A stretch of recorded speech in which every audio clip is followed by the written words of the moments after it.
So this one was a post. Fine, I just lost it again. Okay. So we had a great response here that was, well, it goes like this. The initial post was, what are you struggling with that no one talks about?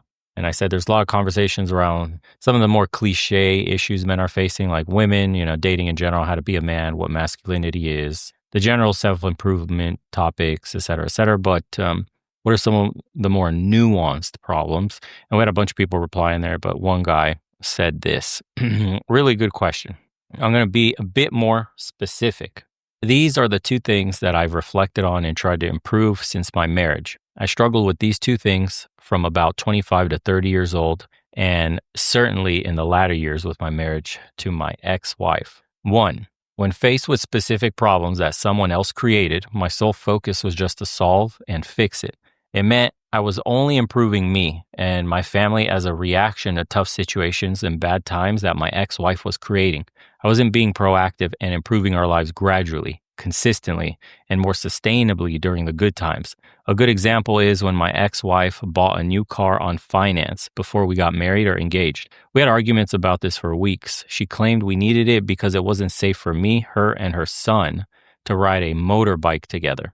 My claim was that simply neither she, me, or us together could afford it, so I said we should save to buy a secondhand car in a couple of years. Both our claims were true and legit. However, as you'd expect, she bought it anyway. Since we couldn't afford it, I started to, quote, grow up, make more money, and think about the future. I found ways to make more money because I wanted to solve the issue.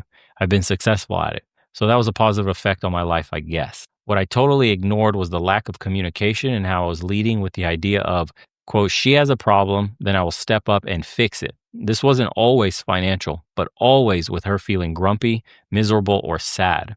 She was dependent on me to, quote, fix her problems. I've since realized being a simp is more than just about using money to solve problems that adults should solve by themselves. Number two, also I struggled because I was comparing my problems with the people around me. Everyone around me had arguably worse issues than me. My own issues felt normal, insignificant, and just another thing to, quote, fix. My ex, for example, would have emotional, childish tantrums that were very disrespectful. I asked my older Western friends for advice, and they just talked about how this wife would come home drunk, that wife would throw bottles in the house, and the other wife had big gambling debts. Since my issues weren't as bad, my issues felt insignificant, normal, and just part of life. Of course, what I again ignored was how my issues could potentially grow and lead to something worse. Ultimately, things only go in circles. In the end, I did eventually realize that my future could easily follow the life of the guys I was hanging around with who spent their days at bars, getting drunk, and being miserable and grumpy all the time. They're great guys, but I never wanted to get dragged into that kind of life. When basing our life morals and standards on the lives and behaviors of other people that we see around us, it makes us think that our own issues, which really are totally absurd, just feels like normal life. It's just the blind leading the blind. Thoughts? Sounds like happy wife, happy life situation where he's like, well, my wife's not that bad, so I might as well just stay with her since the other guys have it worse. Yeah, it's kind of weird to compare your wife to Western women, who are obviously 100 times worse. Clearly, he didn't have a Western wife, but she still had some problems. And, or at least we should say the women he was comparing to was like horrendous. Getting drugs or doing drugs, gambling, alcohol like crazy, shit like that. So when you have worse examples around you, it does kind of make you feel like you don't have it so bad and just grit your teeth and bear it and take the abuse and, take less than what you, quote, deserve. It's not that you deserve anything, but it's just like you get soft on your own boundaries and you start to let Or shit she was pass. like westernized, you could say, Yeah.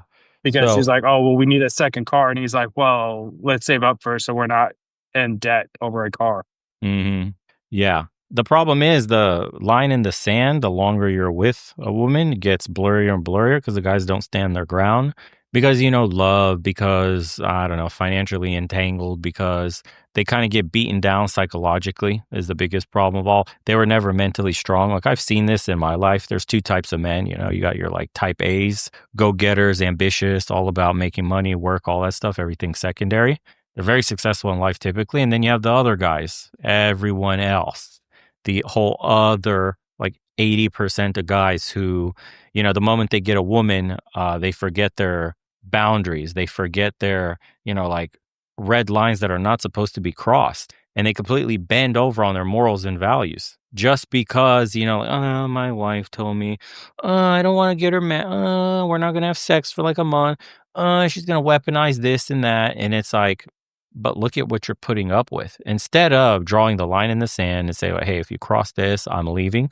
They'll just keep putting up with it. And then the new line has to be redrawn constantly because she keeps walking over it. So eventually you're the guy she walks all over. It's quite literally what happens to these older guys that you see and they're like shells of their former selves. This is how it happens. It's like death by a thousand cuts. It's not like, the switch is flipped and then they turn into this in one day. This is like a gradual evolution of being beat down constantly and the guy's just exhausted. And it's because you won't put your fucking foot down. The most powerful weapon is like walking away. And guys never walk away. Like you can literally up and leave the entire situation. Fuck it. It'll be painful in the moment to walk away, but if your woman just constantly disrespects you, buying cars without, you signing off on it, you guys can't afford making massive financial decisions that could set you back, or these are little nuggets into your future. Don't expect like somebody's just going to get better with these kind of like glaring red flags, dude. You can change some things in a person, especially if they show effort, but there are some things that you have to understand don't change. Like the impulse to buy a car and go against what your husband told you is like that just lays the groundwork for how is she going to treat me in the future. You understand? I don't think many men really understand that concept because you could say happy wife, happy life, or, guys are kind of trained to become simps today, but even red pill dudes, even these manosphere types, even the guys that I'll never catch me simping. How many dudes have you known in your life that were kind of like that? And then they got a woman and like disappeared from the friend group, stopped hanging around, completely changed, got isolated from their friend. Everybody's got examples of men like that. So, I mean, that's just one of the major powers of pussy, honestly. Especially when you're a thirsty dude and it's hard for you to get laid and like you'll do anything to get laid. That's when you succumb to the power of the peace leave, like hardcore, because it was already a fucking life mission for you to get a woman and start getting consistent sex, and now that entire investment seems to be teetering on collapse. So you do everything to hold it together, including your own dignity giving away. It's kind of fucked up. Yes, that's mainly why I cut off my marriage because I saw it falling apart in my eyes when I was married for 3 years. And I Mm. was like, I don't want any more of this. Like, it started off great. She was like, well, I'm a nymphomaniac. I want to have sex all the time. I'm like, great, cool. So do I. And so we did. And it was great. And then slowly but surely, the whatever in her head that started making her go wild. I mean, now she has a sex change. So Oh yeah. just yeah. And so Yeah. and so, like, slowly I saw it going wild, and she started blaming me for shit. And I was like, "What are you talking? I'm not." Like, she's like, "Oh, you're gonna abuse my daughters." I'm like, "I'm not gonna." What? What are you talking about? I have three sisters. I'm not gonna. Like, are you fucking crazy? My sisters would Hmm. disown me if I did some shit like that. And and then so like it started going south, and I'm like, okay, I think it's. And then she's like, well, I needed my own place, blah blah. And I'm like, okay, well, now it's time for divorce because you're like, well, I need my own place. And then we tried to do the whole couples counseling. So I tried to on my part to pull my end, Hmm. but and then I've seen like I could look back and admit where I had faults and stuff like that. So like the whole marriage thing was her idea, not really mine. I wasn't even thinking about marriage. I was like Hmm. 20, 23, 24. I wasn't even thinking about marriage. I was like kind of like, And then she got upset with me when I took her to the Marine Corps ball, and she's like, well, I thought you were going to propose to me. I'm like, I don't know what the fuck gave you that idea. Wow. And then she was crying about it, and now we had talked about it for a bit. We were only together for 6 months, and I was like, I've never thought about it, but I guess it's kind of Hmm. like a sure. I guess we can do it. Uh, Wow.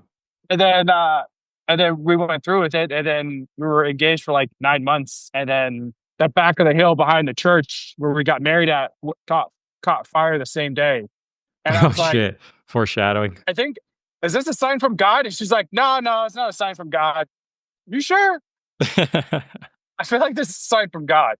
It's like, hey, bro, you married the wrong one. Stop it. Get out. And I Wow. just never listened to the signs. So Wow.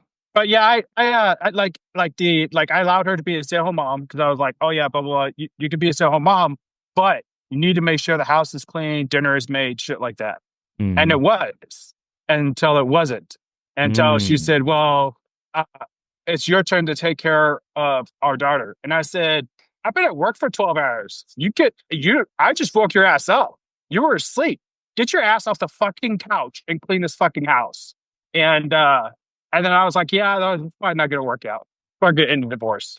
Wow. How long did it take, like, in the span of the marriage from the day you proposed to, like, when it started going to shit like that? About a year and a half in, Wow. Damn, that's quick. six, yeah, six. Well, because so there are a couple red flags that should have that I should have looked at first, and I just completely fucking avoided. One, Mm. she was married to a Marine before me, but she was only married for 3 months, and I was Oh, like, shit. eh. But he was a ground side, and she's like, well, he used to abuse me and stuff, and blah blah blah. And I'm like, I guess. And then like in the middle of the marriage, she was like, should I talk to him and get closure? I'm like, the fuck, you're not gonna talk to this guy. What the fuck? And Mm. then and it was funny because like you can see like some of the beta uh monitors, the guys who's waiting like the friend space to date him. Yes. And she had like three guys that she called her quote unquote brothers, no relation. In fact, two were related, and I mean, no, sorry, two were brothers. They both Mhm. liked her, and one was just another friend of hers. Of And all course. three were upset when she started dating me. And I'm like, oh, I'm so like one of you is gay, the other one is fat, and the other one just I'm bro, like you need to do something with that face. And I was like, you okay, you thought she was gonna date you? Okay, whatever. I don't care. And then I told her, I said, hey, you need to have a talk with these guys, because this is where this is going. And she's like, oh, okay, yeah, I'll talk to them, whatever. Mm. I don't know if she still talks to them, but one of them was a more the church for they found out he was gay. Um, Wow. and then so like what another red flag is like, well, I didn't know until after we were together, like married. She Mhm. was like, we were having a conversation about like how we first started talking and stuff. It's basically through like she had a music MySpace page, and I just happened to, I was like, oh, she's kind of cute. Maybe I'll message her. And she replied to me, and then we were talking. And I guess the first month of that was me actually talking to her mom. What? Yes. And I looked at her and I said, you bitch. You didn't tell me this? Damn, that's crazy. That important. I was like, it's hella important. Because then I probably wouldn't be dating you. In fact, we wouldn't even be married. Because I would have been like, oh my God, that's a psychotic family. Mhm. And then also I didn't look deep into her family enough to realize that her mom faked that she had brain cancer. And then her dad's just Whoa. like addicted to oxycodone. And so those like I can look back and be like, okay, these are my faults. I need to do this better for the future. And now that I do vet women, I have been in a relationship, like an honest, actual relationship in like 10 years. Mm. Because that's how little I've seen of like women to be like in relationships with, Yeah. along with the Sheesh. whole single mom stuff. Yeah. And